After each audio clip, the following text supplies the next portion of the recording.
Okay. I got the dispatch position I wanted. Waiting for this call. I didn't know if I was going to get it. I was actually this is one of those jobs that it took so much. Kate, I'm so happy that I got the call back, that I got it. I was grinning ear to ear when the recruiter from HR called me back. And I'm still grinning because this is like my ideal job, and the benefits once you get out of your probationary period are amazing. And there's just so many. Let me just get into it. As the title does suggest, I am a 911 dispatcher. What my experience was from beginning to end, say to my credit, I've done everything. I've been in a Fortune 500 company working for people who have millions of dollars invested. Handling that money, I've worked for a little mom and pop shop where it was just a small business and I was just in the back, taking calls and helping people get their orders through. I've also worked most recently for health plans, health insurance. Most of those jobs were work from home. I actually really love working remote. It does have its pros and cons, but I've done a mix of both. I've worked in office and I've also worked remote. According to why, it's in my wheelhouse. I've done this type of work. I'm very tech savvy. I've done work behind the screens for, I want to say, at least 4 years, and it's really prepared me for this role. At this point, I'm a first responder, which is, I can't even believe it. I'm even saying that, but those are roles that everybody wants. There must have been thousands of people who applied for this same position, and they chose me, which I honestly am honored for. It's very, very competitive. These are jobs that are very highly sought after because they have those benefits, because there is chance for you to grow within the city, within the state, whatever municipality you're in. For me, what I did, I went on the state website. If you want to go onto the most direct site you can go onto for your municipality, wherever you plan on working, sites that don't really clearly connect with the department where you're applying, their chances are not going to see it. Applications, I believe, a lot more regularly if you apply directly to the site where the job was posted. Check when they posted it. If they posted it over 30 days ago, chances are you're not going to really get much traction there. In my mind, I was checking back and forth on that site and I was monitoring to really see when they were posting something new. Sure that you follow up. That's another thing. Following up is a big thing. They look at that as a very big sign, a green flag. If they see that you actually have vested interest, you're not just putting something up like an application just to do it, that you don't have any interest really in the job. They want to see that you actually are taking initiative. Another thing I would recommend is having strong experience in a role that's similar to what you're applying for. If you've never worked in a call center or with people, if you've never done anything that has any relation to the job you're applying for, it's going to be a lot harder for a prospective employer to see you as a good fit for that role. Yes, you may be an awesome person. Yes, you may have a great personality, but you don't have the things they're looking for someone to fill that position. Now, I will say, from my experience, it did take a long time to hear back. I don't know if that's because they were fielding a lot of different candidates or what, but it took me at least a couple weeks to hear back about the position I applied for. Honestly, when I heard back initially, which I'll get into the multiple steps of this, I was shocked. I forgot about what I had applied for, and I just have a dialogue with them. They go over the qualifications for the role you're going to be applying for. For my role, I have a residency requirement, so I have to move back to the city where I will be working. So that's no issue for me.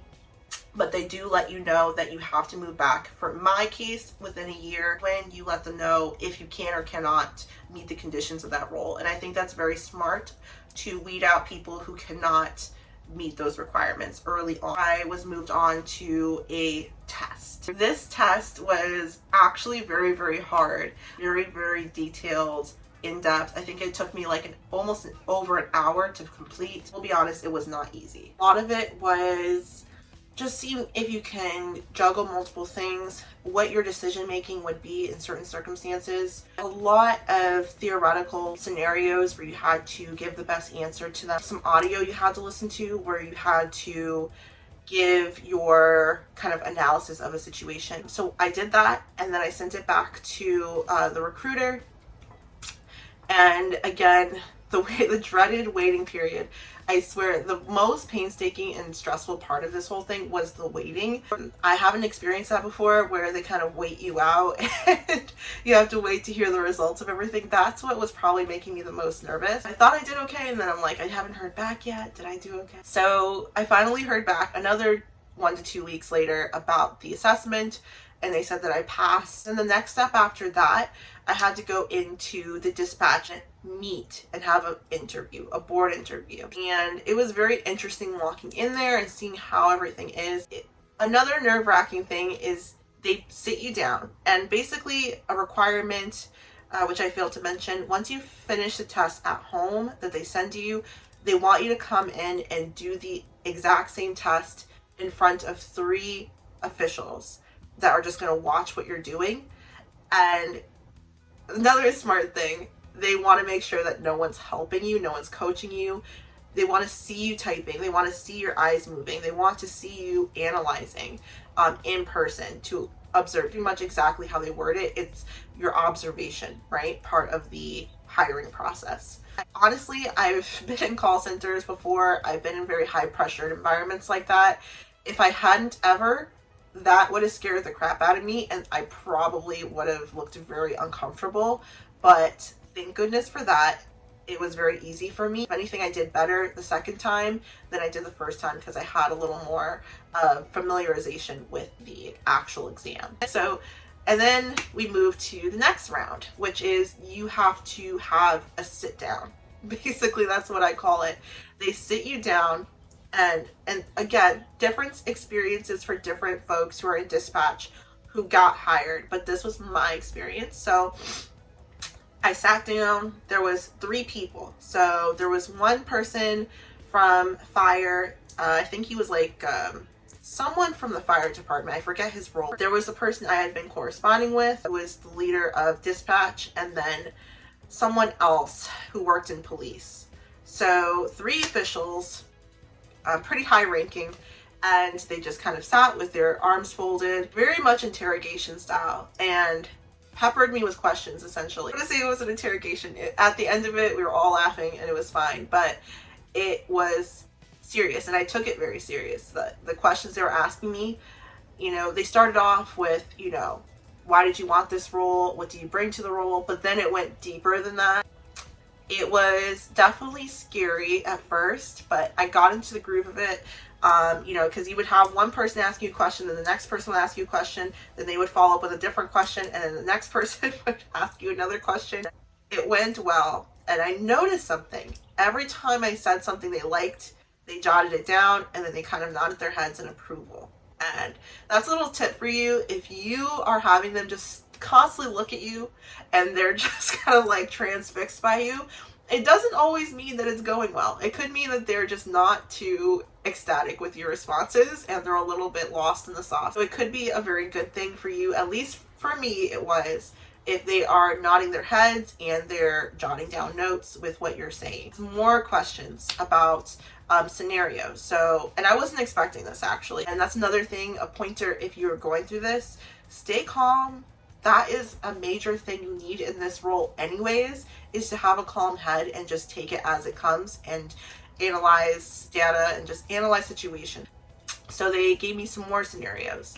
Some they verbalized, and I had to remember key things of what they were saying to give it back to them. You know, like basically if you had a 911 caller and they rattle off a whole paragraph of stuff to you, you know, would you be able to recall important details at random? Like they gave me papers and then I had to read a whole thing, and then after about 10 minutes passed, I had to recite basically that whole thing I had read. If you pass everything up to there, at least for me, didn't ask me any more questions. We were just kind of like familiarizing ourselves with each other. They were trying to get to know me more. All 3 of them amazing people. Lastly, they do a little tour. Honestly, I think that anyone who bonds up to that point, they do not give you a tour of the dispatch zone where everyone works.